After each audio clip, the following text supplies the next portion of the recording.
Assalamu alaikum dear students and parents. I am Aisha and I am your teacher of Urdu of class 7th. Dear students, I hope you all are well with your family at your homes.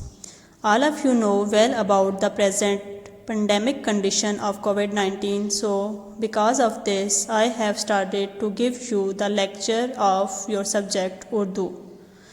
You may please get ready for it and take out your books of Urdu.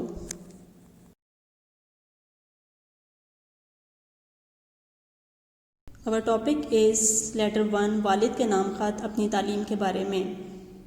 سب سے پہلے میں آپ کو خط لکھنے کا طریقہ بتاؤں گی. سب سے پہلے خط لکھتے وقت شہر کا نام لکھا جاتا ہے، پھر اسی کے نیچے تاریخ لکھی جاتی ہے اور جس کو خط لکھنا ہوتا ہے درمیان میں اس کا نام اور سلام کیا جاتا ہے. خط کے اختتام پر وسلام لکھ کر آپ کا بیٹا یا آپ کی بیٹی لکھنے کے بعد الف ب جیم لکھا جاتا ہے. اس خط میں بیٹا اپنے والد کو اپنی تعلیمی صورتحال کے متعلق بتاتا ہے کہ اس کے گزشتہ سال میں کی جانے والی کوتاہی کی وجہ سے اس کے امتحانات کا نتیجہ اچھا نہیں آیا. مارچ میں ہونے والے امتحانوں میں PSL کے میچ کی وجہ سے وہ اپنی پڑھائی پر توجہ نہیں دے سکا.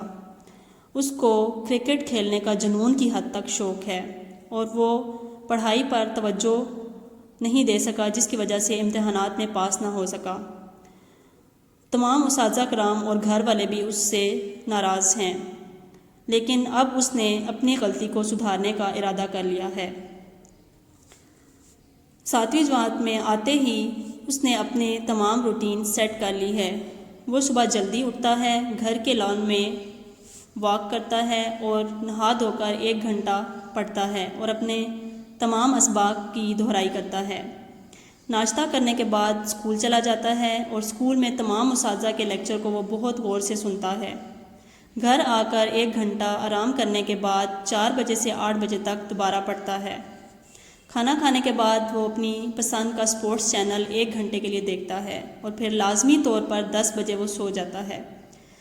پچھلے 1 مہینے سے اس نے یہ اندازہ لگایا ہے کہ اس کے اس روٹین کی وجہ سے جو نتیجہ ہے وہ اچھا ظاہر ہونے لگا ہے.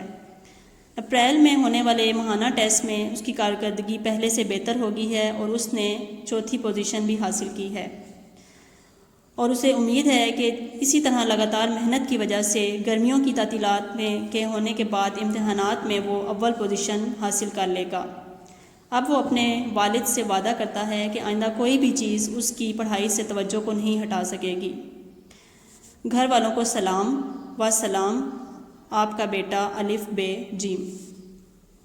میں امید کرتی ہوں کہ آپ کو میرا لیکچر بہت اچھے طریقے سے سمجھ آ گیا ہوگا. Dear students, subjective and objective notes has been provided, so you should write it on your neat copies. Thanks. All of you may keep praying from Allah subhanahu wa ta'ala to keep us safe and all the people around the world safe from the condition of COVID-19. Allah Hafiz.